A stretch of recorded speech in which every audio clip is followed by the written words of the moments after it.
You good? Yeah. Welcome into another episode of 410 Sports Talk. I'm James Haskell, along with my co-host Glenn Martin and DK in the background.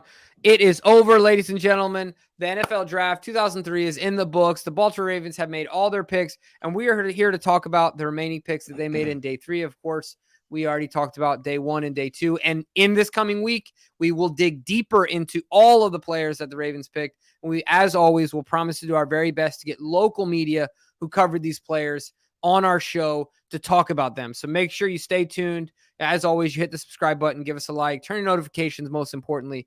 But Glenn, it's a Saturday night. The draft is over. So I'm excited to talk about some of these players. My thought is we go right, just like you said, we go right down the line. Yeah. Let's talk about, all of these guys one by one and give our opinion, give the facts on them, and how we think they'll fit into the Ravens. So who you want to start with? Who's the guy? We'll start with the first pick of the day for the Ravens. Round 4, pick 124 overall. They go get edge Tavius Robinson out of the Ole Miss, former Rebel here. 6'6", 260 pounds. So certainly fits that kind of mold that the Ravens are looking for at the edge. And just so you give you some combine stats here. So official weight was 257 at the combine, 6'6", had great arm length, almost 34-inch long arms, 9 5/8 hand. There he is on the big screen there. I was seeing what DK put up. He ran a 4.66 40, which DK, don't get us a copyright infringement though. At that size, is not bad. Talk about a guy 6'6", 260. Massive, dude. He had to be one of the tallest guys at his position, right? Oh, for sure. If not the tallest. I mean, that's a big guy. A guy that size, you could certainly move inside on occasion, not just a guy who's only going to be stuck at the edge. He can certainly swing it, be shifted inside as well. 100%. So what was your thoughts on him? No, I was going to say that the cool thing about him, of course, while he played at Ole Miss, that's really only half of his collegiate story. And this is really what I like about him. He's a kid out of Canada, which I mentioned before is like trying to be the best at soccer while playing soccer in the United States. You're never going to get the best training, the best whatever, right? Like it's different. You're playing in Europe or South America or something of that nature where it's the number one sport. So he's traveled a lot of ground from where he started, in college, in Ontario before coming down to Ole Miss and really progressing each year from simply making appearances in 2010 to having a bit more production in 21. But in 22, when he got the opportunity to start, to show his stuff, look, man, he ended second in the FBS with 5 forced fumbles, 8 tackles for loss and 7 sacks in only 13 games. That is a productive season. And if you just watch him on tape, I mean, highlights are what they are, but if you watch him on tape, he pops. No doubt. He pops. Yeah. And so I like this kid because I feel like a lot of the reasons he went late was the late production, but I think the late production is justified in that he's still learning football and kind of had a bit of a late start. And to me, it's comforting to know where like Adafe had very little production, but went to a big school.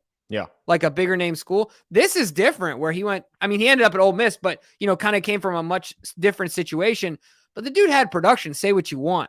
Right. And so I'm excited about this kid and what he can do. I know there was projections all over the map, but overall, I think this is a great pick at this place. Yeah. I mean, again, everybody at this point is going to have their issues, but I look at the height and the length as a super big plus. High motor is a huge plus because typically heavy hands. Well, also you typically don't see busts that have a high motor. Yeah, that's a great point because their floor's high, right? Like exactly, because you at least know he's going to go 100 miles an hour, even if he's going the wrong way. And so typically when you see a bust, you never see a guy with a high motor. So just a guy that plays hard every single snap makes that bust potential very, very low. He's an extremely good athlete for his size and length. Now, he needs to put on some muscle. But is there any reason a guy at 6'6", 260 pounds can't add muscle when he's in an NFL program? I don't find that hard to believe. So I think he'll have the opportunity to do that. The question is, can he drop in coverage at that size? Does he have – now, he's a good athlete, but, that's still going to be something he's likely going to be asked to do, certainly with the Ravens. So we'll have to see there. But, man, as far as a guy that can, get to the quarterback. He's got a high motor. You could bring him inside, rush him over one of the guards. At his size, I think this is certainly a good pickup. I will say that I was a little surprised to see, some guys that were available that they decided to go, but that's just they decided to go with Tavius. Like, I liked Isaiah McGuire, but it just really depends on which site or which draft expert you want to go with. You want to trust, because the one I'm on right now has Tavius as the 89th overall best player, and has the guy that I was hopeful they would take while on the clock, who went 2 picks after. They had Isaiah McGuire as the number 132 best player. So it really, you just never know. So I'm going to trust that the Ravens scouts know what they're doing and can and know a little bit more about me in that regard. But what I saw, I watched, some tape on him, watched, of course, some highlights on him, and I'm excited to see what he's got. I love guys that play with a high motor, because nothing drives you more crazy as a fan than sitting here watching a super uber talented guy loaf when it comes to effort and not make plays just because he didn't try hard enough. 100%. I mean, I couldn't agree more. And I think just to kind of go along with your point with talking about the Ravens scouting and things like that, ultimately, I think what it comes down to when you get in these later round picks, any pick, but like when you get into these situations where guys are going later, they got a little more proverbial lumps on them, right? Like a little more spots. And so you got to figure out what you can handle and what you can't. And so this is just important. And you'll hear me say this about every one of these guys, figuring out from the coaching staff what they can coach, into a guy, what they feel confident teaching. And so, just being able to help him use his height to his advantage.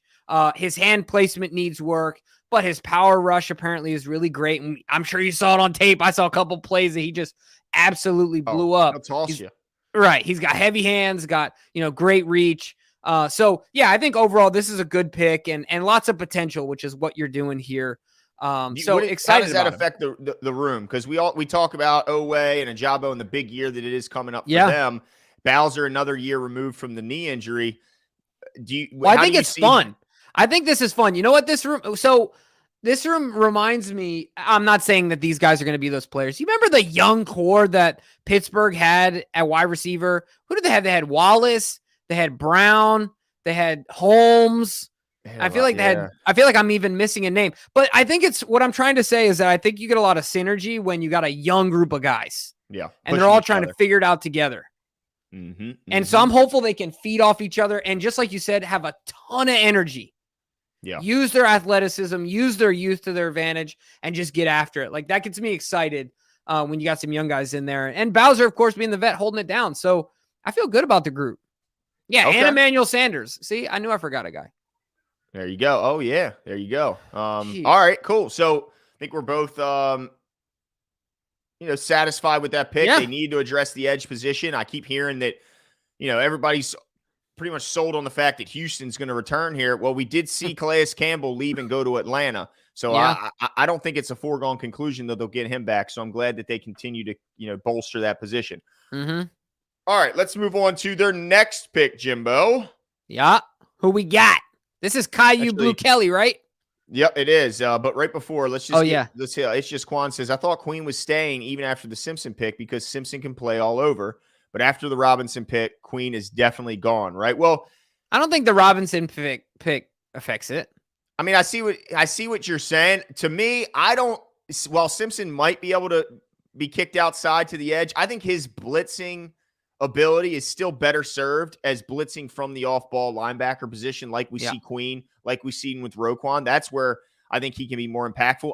I think he's a little slight to be asked to line up on the edge. I'm sure they'll have some moments where they'll do it, but to me, I don't see Simpson as being – I think he's an off-ball linebacker, and I think that he's the reason why I say Queen is gone, because I just don't see how you can fit all these guys in there. But that's not saying that it's impossible that Queen will stay. But I honestly don't. I'm like Jimmy. I don't think Robinson's pick affects Queen's position on the roster. Yeah. I mean, ultimately, there's two things that affect the Queen in the situation. 3, how he feels about being here. Right. How the cap situation is, and simply what the demands are, what his demand is in the what his value is in the market. That's what it's going to come down to. His reaction, his attitude towards this draft pick will determine whether he's still on the team. Because if he goes, cool, it's cool, coach. You brought in some All right, I'm just gonna bust his ass in Right. practice every day and show y'all you should have went some other way. Like that's how he's thinking, not like, oh, I'm gonna sulk.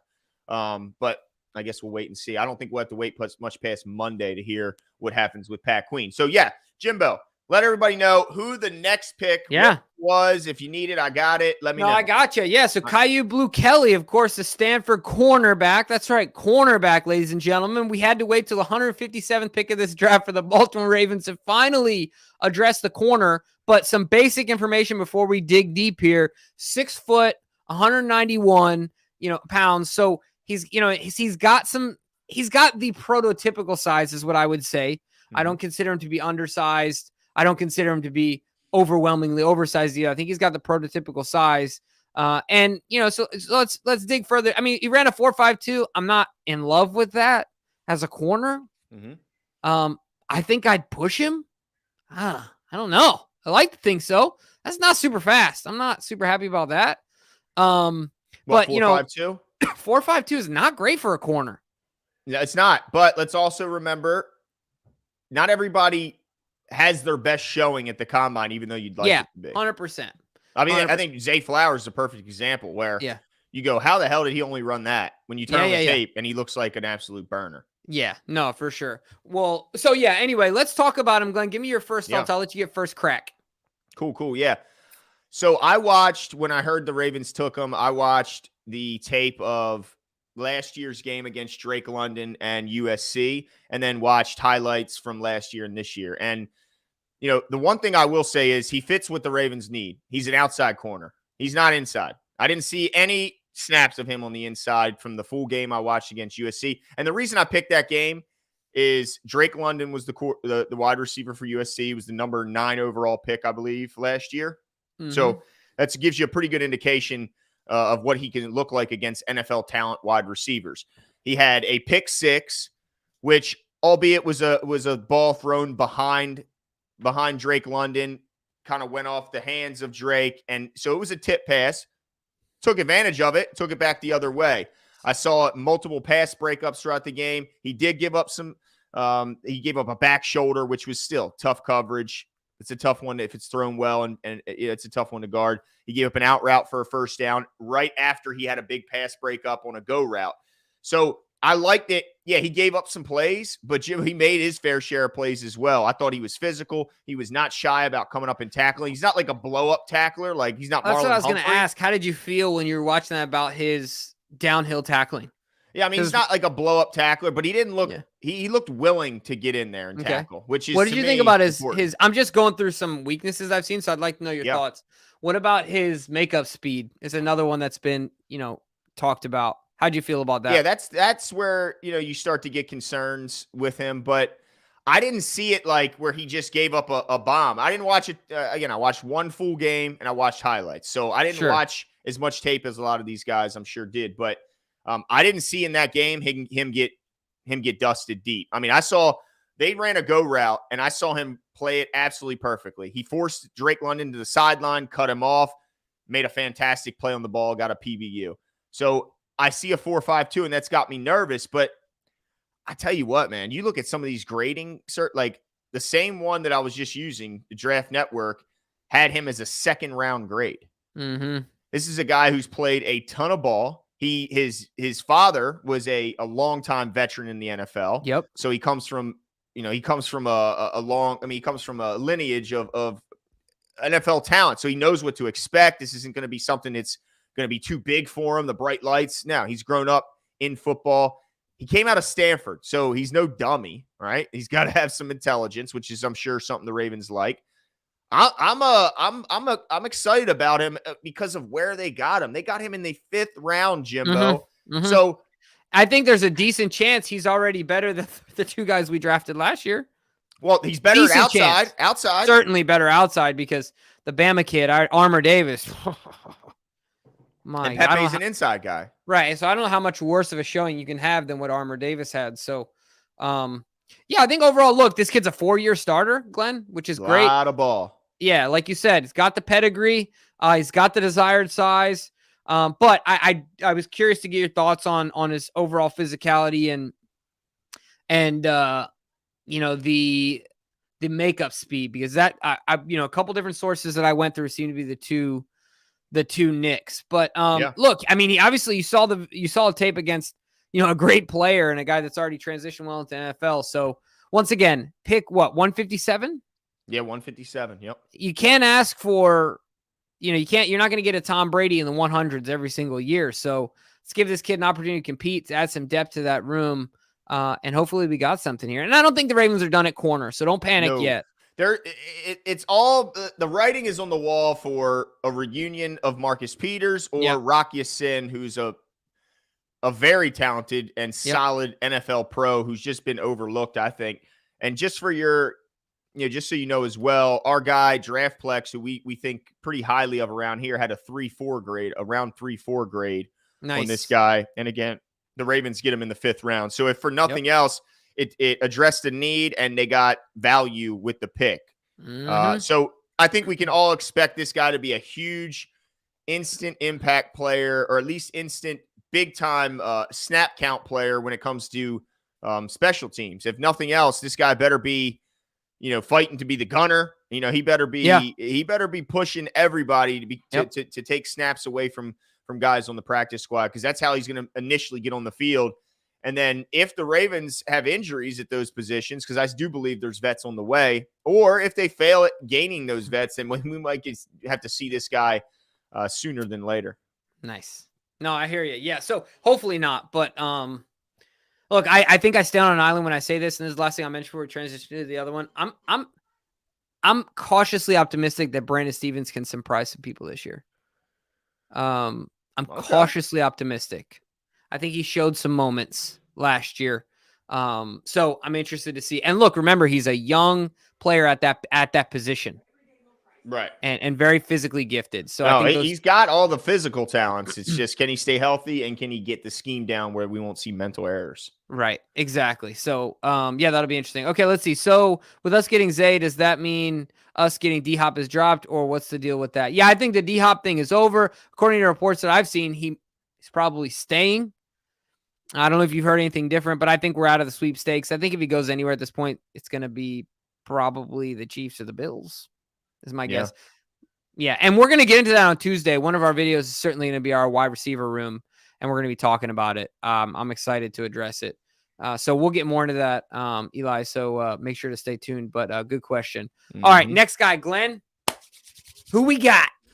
Yeah, so the Ravens thought, I guess Ravens fans thought this was going to be the final pick in the draft this year, as the Ravens initially only had 5 picks, and their final one was pick number 199 in the 6th round. And they go out and, oh my goodness. See, why'd you do this to me, Jimbo? What'd I do? You want me to try and pronounce? Oh, wait. I've been practicing. All right, here we go. Tell me what you got. All right, so this was my original here. I'll give you my original. Malesala Aumave Laulu. Hold on. Do the last name. I think Malasala I can do. Yeah, the last name I got, Aumave Laulu. Aumave Laulu. Okay. All right. That's what I got. I like it. I think you did pretty good, actually. It was better than I thought you were going to do. I don't know why I doubted you, considering you're bilingual, but I did think you were going to mess that up, and you did a little bit better. It's okay. That's all right. No worries. I hate to bit. I love my Polynesian people. Spent a ton of time with them in SoCal, and I picked up a thing or two. So it's great. I'm glad to have them on the team. Anytime we get another Poly, it's a good day. Nice. Yeah. I mean, the guy is, no surprise, the Ravens drafted an offensive lineman who's absolutely gigantic. I mean, that should come as no surprise. That's what the Ravens go for. That's kind of the MO here. If you're going to be here, you better be gigantic. So, like he mentioned, Aumave Laulu. Oh, sorry.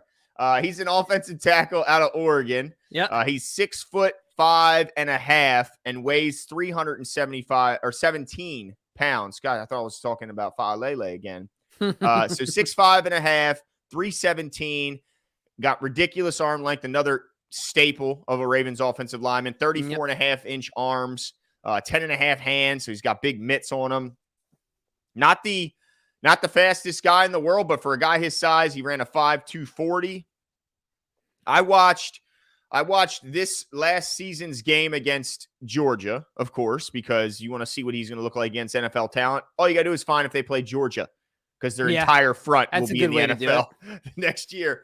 And I tell you, Jimbo, he is a big. I tell you, he's a surprising athlete for his size. They pulled him a lot, and that's encouraging because his projection is that he's going to be a guard in the next level. Mm-hmm. And the Ravens like to pull their guards. Mm-hmm. So I like the fact that I seen on tape that not only did he do it, but he was asked to do it a lot, which tells me that the coaches had a lot of confidence in him doing it. Yeah. So I love the athleticism. I love he plays with the nasty I think you're looking for as an offensive lineman. He's got the size. He's got the length. I think he can put on some more strength, but he still has some heavy hands that can hit you with that punch. Mm-hmm. Now, the problem is I also seen where if he misses with that punch, he can get off balance, and I've seen him on his face a couple times. Mm-hmm. The one play I saw him matched up with Jalen Carter, who some said was the best player overall in the draft. So let me say that. But, he put him on a highlight reel. Jalen Carter put this guy on a highlight reel. He tossed him to the side, made a play on the running back in the backfield. It didn't look great. But Jalen's going to do that to a lot of guys. And let's remember, when he's inside in guard in the next level, it's going to be a little different than being at tackle. Mm-hmm. So I like him as a project. I don't want to see him this season, and the Ravens don't need him this season unless a rash of injuries happen. I want to see what this guy looks like after a full year here with, improved technique, with weight room training, with a full year to practice. I think as an interior offensive lineman, I got high hopes for this guy, Jimbo. Yeah, and I agree with you. Adam78 actually mentioned it, and I think the encouraging thing here is that we've talked a lot about left guard. Obviously, Zeitler, and that's because Zeitler is the mainstay at right guard, but what's the plan after Zeitler? And this is the kid, if I'm not mistaken, that has the most experience there, unless I'm mistaken, of the guys we picked. Obviously, Ben Cleveland was a natural right guard in college. Kind of transitioned there as well. But of the guys we've picked, that could, it's just another opportunity for him to get on the field later on, and in practice and with the 2s or the 3s or whatever the case may be. But overall, Glenn, I agree with all of what you're saying. Certainly, the other thing, just like Tavius, this kid's story, of course, doesn't start at Oregon. He played JUCO in Nevada, and I think that's another reason why he went later. Playing football in Alaska, not being well known, and then heading down to I thought it was in Texas, Navarro, Texas, right? Did he play JUCO? Let's see. I thought it was, my bad. I apologize. You're right. You are right. Yeah. But he's the number one JUCO player. No shock when he came out of there. Right. But starting there and then going, of course, to a bigger name school, I think does in some cases can it's just a nick on your name, right? If they're like, oh, well, what was it that didn't allow you to get, you know what I mean? And to play the big leagues early on. So that's okay. I think that's something we're willing to live with here at the Ravens. But the biggest thing, just like you mentioned, I'm not surprised that he's athletic, because anybody that knows anyone that's has a Polynesian dad, you don't play one sport. You play 4, 5, as many sports as you can be in, as many leagues as you can be in all the time. Your kids don't come home until they've practiced twice, and then they come home. Right? That's just kind of how it goes. So that bodes well for his athleticism. And of course, that I really like multi-sport athletes. So he needs to get more powerful. He needs to get more technical. I think those are the two big things for him, because he has the frame, he has the athleticism, but he has the nasty.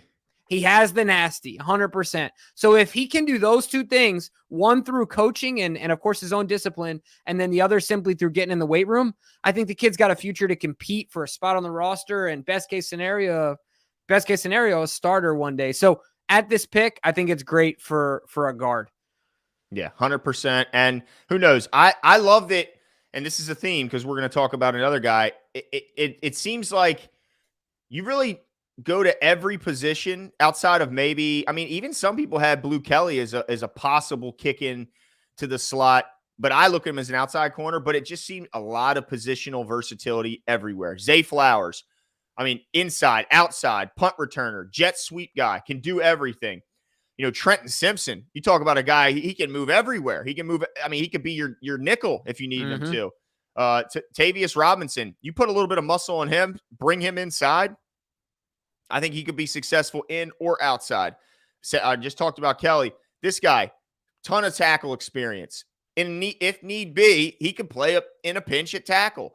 And then, we're going to talk about our next guy who, again, multi-positional experience. And that's just so valuable when you're stuck. You can only have so many people active on game day. So the fact that you have multiple guys in case 2 injuries happen at one spot, that you could shuffle guys around and they're not completely alien to the position, I think is extremely valuable. 100%. And especially John, of course, liking to move guys around and having that versatility is just another way for you to stay on this roster. So excited for him and hopefully that pans out. But I'm excited to talk about the last pick, Glenn, because you and I were both stoked about him. Yes. I think I took him in our official mock that we did. I think you did. Jason, I know that Jason picked you to win, but it seems like Jason was off his game this year a little bit. So come on now, why? I mean, I picked Zay and Voorhees.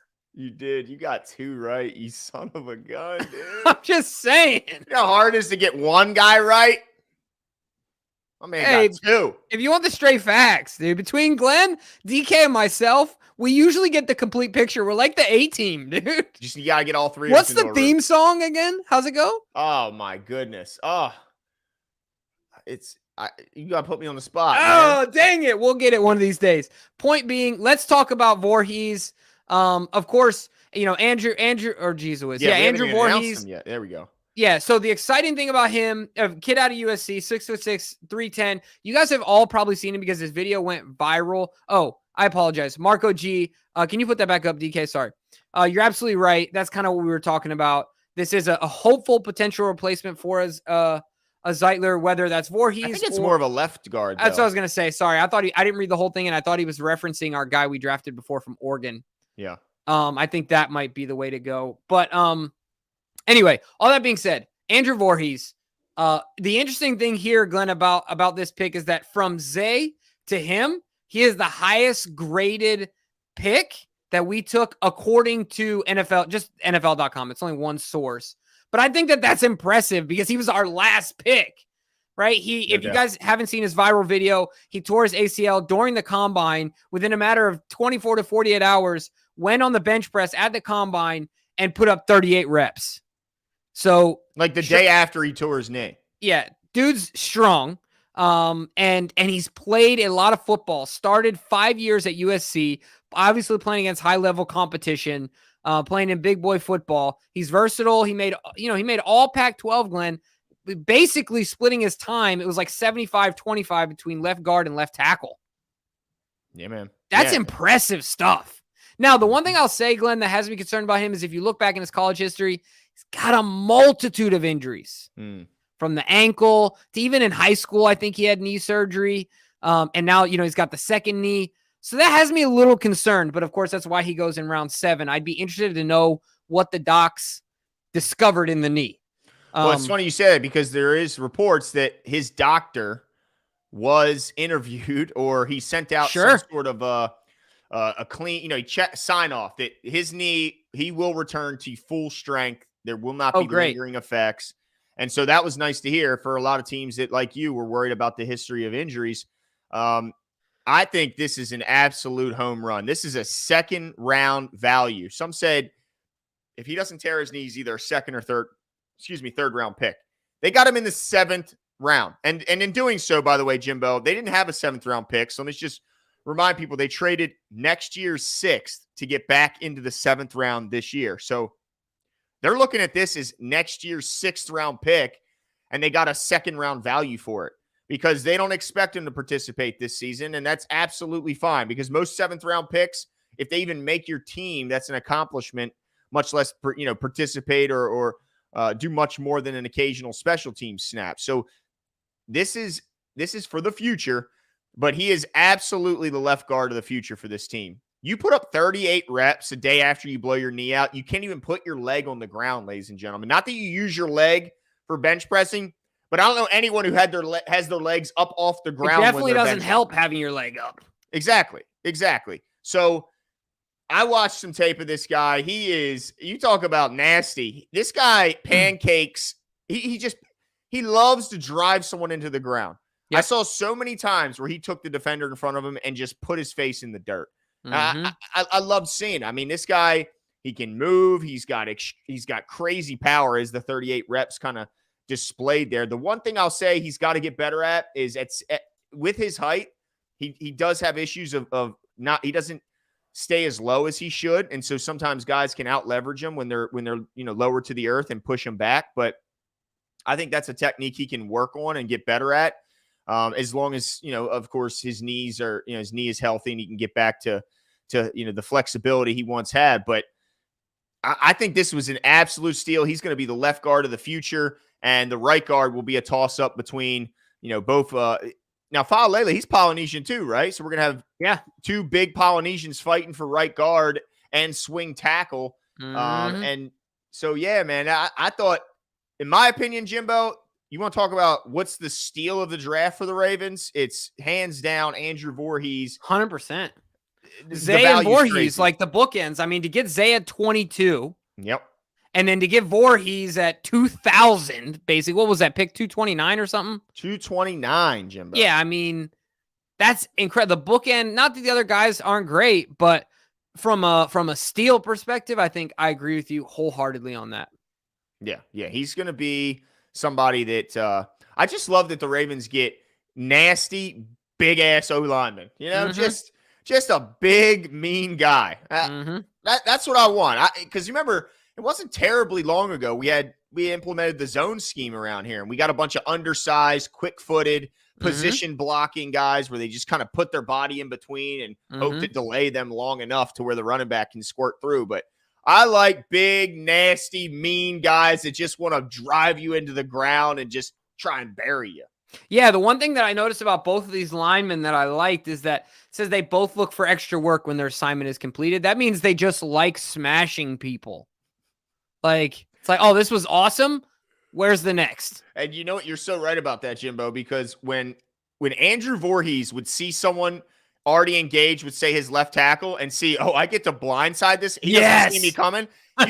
You almost see him light up like a Christmas. Just wreck the guy. So, yeah, man, I like nasty offensive linemen. That's for sure. 100%, man. I can't wait to see what these guys do. Obviously, we're going to see them, coming up here soon. It's not going to be too long. It's crazy that football season stuff is going to be happening. Now, hold on, Jimbo. Before we gotta address there's some additions via undrafted. Okay, yeah, I wasn't sure if we were gonna do that here or later, but I'm fine talking about it. Well, we're gonna have a ton of slots this year based on the roster. Well, look, I'm personally excited because it's Maryland, right? Dante Demas is coming on board, wide receiver, who I think has a ton of promise, ton of upside. Had the injury. He's coming back from it with at Maryland, and now he signs on to compete. I can't wait to see him. They also signed rookie quarterback, undrafted, of course, out of Delaware, Nolan Henderson. So he's another guy who I think will just be a camp arm, but it's nice to see another somewhat local, just in Delaware, not terribly far away. There's rumors on a bunch of other guys coming out, but I haven't seen. I thought I saw somebody in the chat mention somebody else they were really excited about, a running back.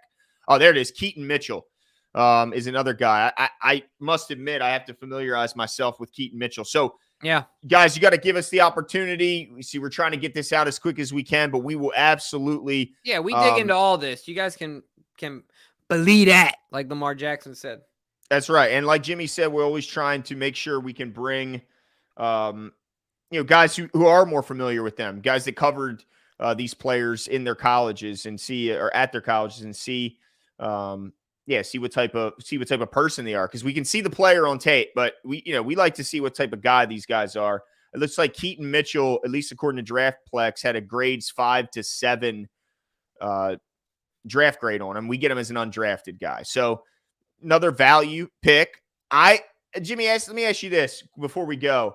How does a running back make this team? Yeah, dude. I have no idea. Special teams, is that what DK is? But I mean, Justice Hill is one of our very best special teams performers. And even, I mean, he'd have to be really good at special teams because still ultimately you're talking about 5 people in the running back room the entire season. If you include Patrick Ricard, who knows what happens to Pat Ricard and what his future is, right? With the Moncton, but I think his contract would make it difficult to just, cut him at least. And injury, that's a great point. He just signed Justice Hill back. They're not going to turn around and cut him, right? Right. No, that ain't happening. He's the only one under contract next year in the room. Yeah. An injury, of course, a real possibility. Look, you got JK coming off a major knee. You got Gus coming off a major knee. So he could, in the worst case scenario, be the number 2. And obviously Justice is a year off an Achilles. And look, Adam78 says that Hill's mainly just a special teamers. I wouldn't be so sure to call him just that until we see him not in this upcoming offense. Right. Good point. Yeah, definitely not in Moncton's offense. And that's not, they didn't sign him to just do that. Let's just hope that if he is forced to be a practice squatter, that he doesn't take that like Tyler Beatty did that last year. Yeah. Who just quit the team. Yeah. He's like, practice squad. No, bye-bye. Yeah. Bye-bye. No, shout out to Dominic who came out. Yeah, dude. Appreciate you coming out. Yeah, buddy. That was so much fun, man. Him and his brother. That's right. He says, think we did well with the few picks we had. Excited to see how much space Lamar's contract open up with our free. Yeah, I think that's the next big point of excitement. MP, I think, is on his way back. As we're about to bring up another comment referring him exactly. JL says, do you think MPB is back after the JH situations? Is that Justin Houston? I think. I guess. Justice Hill? John Harbaugh? Oh, right. I don't think that's an issue at all. Like talking about the beef they had? Nah, because that was like squash. early. That was like mid-season, and they got past that. But yeah, I don't think that's an issue at all. Yeah, I'm not sure. JH could be a lot of different people, so could be me. Jimmy Haskell or Rascal. You know what I mean? Look, Marcus Peters and I got no problems. No. None. I don't want any problems, Marcus. You're welcome over to my house. We can hang out, have some food, whatever you need. I don't know if I want him in my house because he's got a quick fuse. I might say a joke that I think's funny. He don't think's funny. He's going to steal me right in my jaw piece. Okay? I'll hang out with him on like the headset while I'm gaming. That way he can't jump through the screen and punch me in my mouth. Well, Marcus, you're welcome at my home anytime. There you go. You know what? He thinks he's better than me. That's what it is. Jimmy thinks he's better than me. That's the only. No, I'm just relatively not as insulting. I can be a little just bit. By nature. Yeah. I'm that's a ball buster. As the notice said, I feel like Trent Simpson is going to play a Chuck Clark type role this year. Also for your nacho needs. Thank you. Appreciate that, Asmodeus. And we kind of talked about that, right? Where we feel like, I don't know if Chuck Clark is exactly what we're envisioning, but really a lot of the things that Kyle did in a different way. I think that there can be like a Venn diagram type overlap between what Kyle did last year in the nickel and what Trent can athletically do. While it will manifest itself differently on the field, I think from a responsibility standpoint, there's definitely going to be some overlap there. You couldn't be more right. Trent Simpson could be better at that role than Kyle Hamilton was, because Kyle Hamilton, hadn't really been doing that. You know what I mean? Like we got to remember that, like the thing that was worrisome about Kyle Hamilton is, can he do it against a shorter, shiftier, quicker-footed guy? He did great against the taller guy. Well, Trent Simpson's faster than Kyle Hamilton, and he's 6'3", 235 pounds. Like, this is just a different kind of athlete. So I think he can run with anyone that. What are you laughing about? Sorry, dude. Freaking Jason's watching the show right now, and he just tweeted at me because I said he was off his game. So I need to clarify. Get him, Jason. What I meant was that in picking a winner, you were off your game. Obviously, I was the winner because I got 2 picks right. But as far as your board goes, you're still the number 1 board and reference that I have in my heart. Same thing with Glenn. So that's all I meant. You picked the wrong winner. Hey, look, Jason, I just want to point this out. I didn't touch my phone, but guess what I have up? I'm saying, just keep picking me as the winner every year, Jason, because look, you can see I didn't touch it. It's up. Draftplex right in front of me. That's right. But yeah, I think Simpson is going to be an absolute stud, because he's going to be a combination of the Kyle Hamilton role and Pat Queen's role. Like, he's going to He's going to be a blitzer that you got to account for. He's going to guard your slot. He'll guard your tight end and erase him. I'm excited about the versatility, and Roquan like you said, he's a force multiplier. He elevates those around him. You elevate that guy's game, shoo, he's going to be an absolute steal. So to me, the head scratchers of this group were really just the Tavius Robinson at this point. Yeah. Is a bit of a head scratcher, but we'll see. We'll Yet see. To be determined. Exactly. Yeah. I like the kid. I say give him a shot. I mean, there's not many people as athletically and the athleticism mixed with the size. Not too many people that can compare. So ultimately, I think that's what you're doing at that round. You're really projecting hard. So it's going to be interesting to see. I think tonight was great. I think we're glad we got 290 people in here. I think the Ravens did well wrapping it up. And the cool thing is, like I said before at the beginning, in the next week, we're really going to be doing our best to get folks in here that have watched these players. We're going to break them down even more, give you the undrafted list as it comes out and what our thoughts are, all the above. So make sure to stay tuned. Appreciate you guys joining us. I love Jason Pruitt. We will talk to you guys soon. Have a great night. See you.